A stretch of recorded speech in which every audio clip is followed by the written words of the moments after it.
Hello viewers, আসসালামু আলাইকুম। Welcome back to my channel. আজ আবারও হাজির হয়ে গেলাম আপনাদের মাঝে খুবই সহজ একটা রেসিপি নিয়ে। ডিম আর আটা দিয়ে খুবই দারুণ বিকেলের নাস্তা তৈরি করে নিতে পারেন। এই রেসিপিটি তৈরি করানোর জন্য প্রথমে একটা মিক্সিং বলে নিয়ে নিচ্ছি 2টি ডিম। আপনাদের ডিমগুলো যদি ফ্রিজে থাকে তাহলে 20 মিনিট আগে নামিয়ে রাখতে হবে। এবার এর মধ্যে দিয়ে দিচ্ছি 1/4 কাপ পেঁয়াজ কুচি, দিয়ে দিচ্ছি 3টি কাঁচামরিচ, দিয়ে দিচ্ছি 2 টেবিল চামচ ধনেপাতা কুচি, দিয়ে দিচ্ছি স্বাদ মতো লবণ। তারপর সবগুলো উপকরণকে একসাথে মিশিয়ে নেব। তো এগুলো মিশিয়ে নেওয়া শেষ, এগুলোকে আমি একটা সাইডে রেখে দেব। অন্য একটা বাটিতে নিয়ে নিচ্ছি 1 কাপ পরিমাণ আটা, 2 টেবিল চামচ চালের গুঁড়ো নিয়ে নিচ্ছি। তারপর পানি দিয়ে একটা সুন্দর ব্যাটার তৈরি করে নেব। অল্প অল্প করে পানি দিয়ে একটা সুন্দর ব্যাটার তৈরি করে নেব।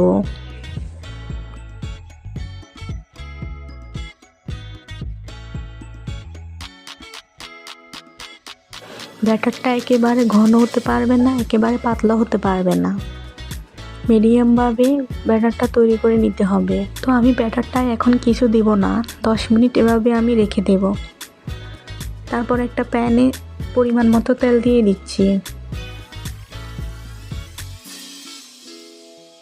তেলটা গরম হওয়ার পর দিয়ে দিচ্ছি ডিমের মিশ্রণগুলো। ডিমের মিশ্রণটাকে ভালো করে গোলাকার শেপে করে নিতে হবে। ডিমের নিচের অংশটা যখন শক্ত হয়ে আসবে তখন এর দোনো পাশ ফোল্ড করে নিতে হবে। এই কাজটা একটু সাবধানে করতে হবে যাতে ডিম ভেঙে না যায়।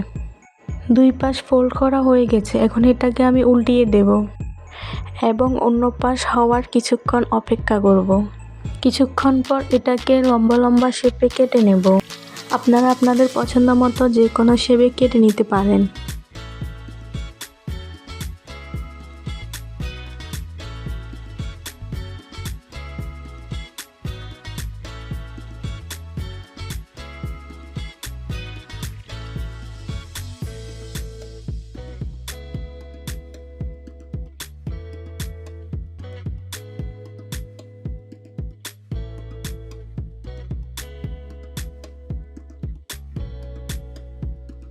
সম্পূর্ণ ডিম আমি কেটে নিয়েছি।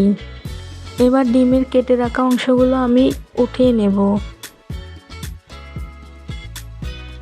সবগুলো ডিমের অংশকে আমি একরকমভাবে তুলে নেব। ফিরে আসলাম 10 মিনিট পর।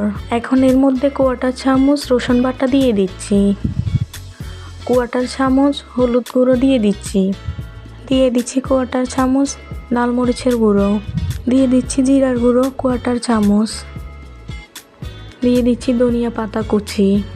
সবশেষে দিয়ে দিচ্ছি স্বাদ মতো লবণ। লবণটা আপনাদের পছন্দ মতোই দিবেন। এবার সবগুলো উপকরণকে একসাথে মিশিয়ে নেব। তো আমার সবগুলো মিশানো হয়ে গেছে। এখন নাস্তাগুলো ভেজে নেব। তাই চুলায় একটা প্যান বসিয়ে পর্যাপ্ত পরিমাণ তেল গরম করে নিয়েছি। এবার ডিমের কেটে রাখা অংশটাকে আমি ময়দার মিশ্রণে ভালো করে ফোল্ড করে নেব।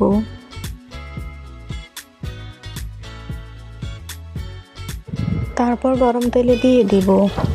এভাবে আমি সবগুলোকে তেলের মধ্যে দিয়ে দিব। কিছুক্ষণ পর এগুলোকে আমি উল্টিয়ে দিব।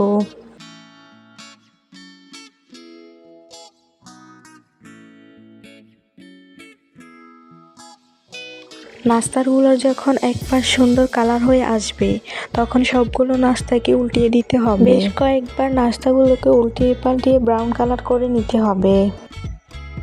ভাজা হয়ে গিয়েছে, এখন এগুলোকে আমি তেল সরিয়ে উঠিয়ে নেব। একই রকমভাবে আমি সবগুলো নাস্তাকে ভেজে নেব।